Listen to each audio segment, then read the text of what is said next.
Roller coasters, they're getting bigger, taller, faster all the time. But new heights and speeds, are they making the thrill rides dangerous?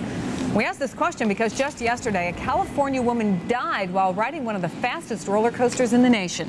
That's right, but is the amusement park ride actually responsible for her death? More now from Kim Baldonado of our NBC station KNBC in Los Angeles. Pearl Santos was looking forward to her first roller coaster ride. Family members tell us as she was about to board the Goliath roller coaster at Six Flags Magic Mountain, Santos called her mother and said she was afraid, but getting on the 255-foot high ride was something she needed to do to conquer her fear of heights.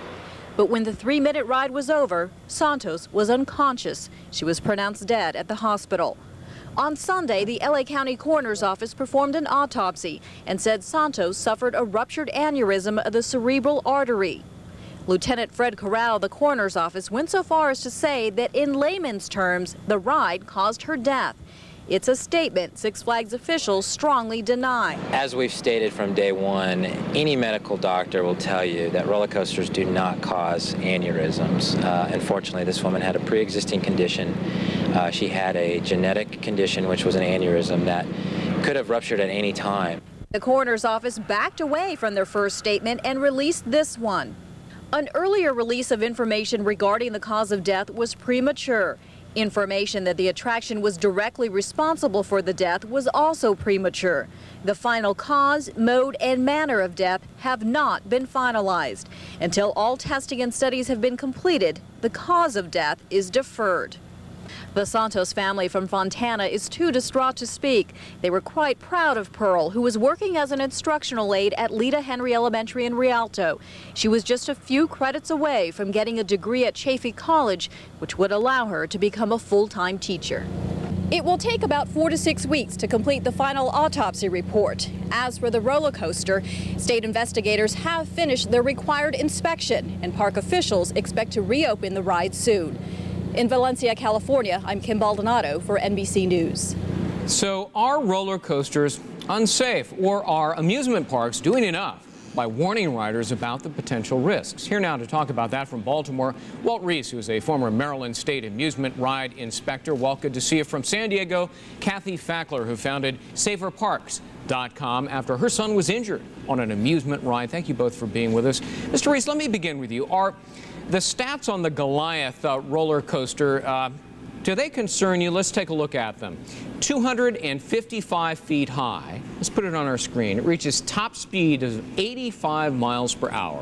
It lasts 3 minutes. Its special feature includes a near vertical 61-degree first drop into a 120-foot long underground tunnel. Apparently the structure, as engineered, can withstand these kinds of speeds and centrifugal forces. But, Mr. Reese, what about the human body, which is far more fragile than the steel that you're seeing here in this picture? Well, I think we need to do a comparison here. I mean, you've got a roller coaster that averages, what, 4.5 Gs, okay? And you've got the space shuttle, all right? And in a typical launch in a space shuttle, what is it, about 4.5 Gs for an extended period of time, okay? I can't understand how anyone can try and say that an amusement ride would cause more damage in that split second that you're cresting a hill or you're going down into a valley than the space shuttle would on the astronauts. Yeah, but the difference is the shuttle astronauts are thoroughly examined by doctors before they even go into the training that would include greater forces than 4.5 G.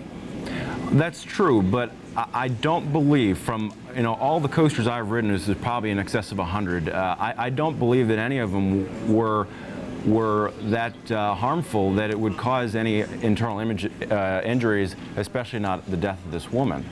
All right, let me move over to Ms. Fackler. Initially, the county coroner blamed the roller coaster ride, citing an autopsy on the 28-year-old victim. She was just 28, by the way, that showed hemorrhaging around her brainstem, ruptured aneurysm of cerebral artery, which apparently was an unknown pre-existing condition.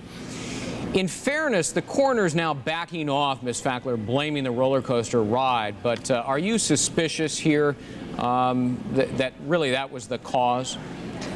I think I absolutely agree, in fact, with the coroner's latest statement that it's premature at this time to blame anything. I think it's a phenomena that needs to be tracked, and I think it needs to be studied by medical professionals as well as amusement park folk. I think that the important thing that comes out of this episode is that more and more of these rare occurrences regarding brain injuries and such from high G rides are popping up. Are we pushing human limits and jeopardizing lives for the thrill of a ride? Well, I think certainly we're pushing the limits. That's what humans do. That's what American business does all the time.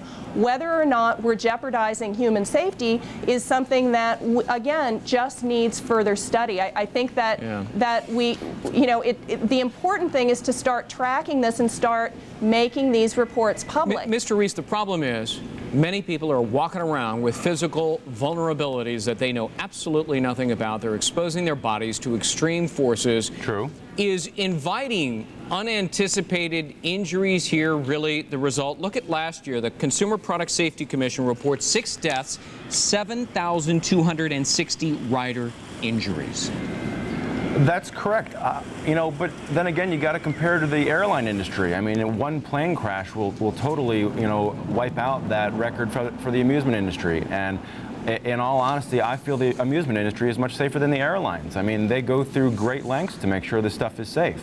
I mean, and by all means, I feel totally remorseful at the fact that this woman died, but I don't feel that it's in any way contributory to the ride that she was on. Mr. Reese, in the last few years, medical researchers have linked a new generation of high-speed roller coasters to neurological injuries. They include blood clots, strokes, bleeding in the arteries. I mean, last August, for example, the Journal of American Medical Association reported injury to a healthy 47-year-old man after violently jarring him aboard a roller coaster. He had multiple cerebral contusions, subarachnoid hemorrhages, and this man, again, was healthy and he was a doctor. Oh, really?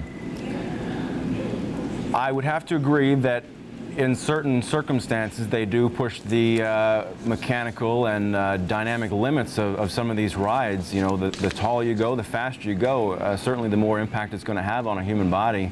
But I've met with a lot of these manufacturers. I've seen a lot of their equipment, and I know the extent that they go through to design and make sure they compensate for any damage that could potentially happen to the human body. Walt Reese and Kathy Fackler, many thanks for taking the time to talk to us about it. We appreciate it. Thank you. And we'll be right back with more.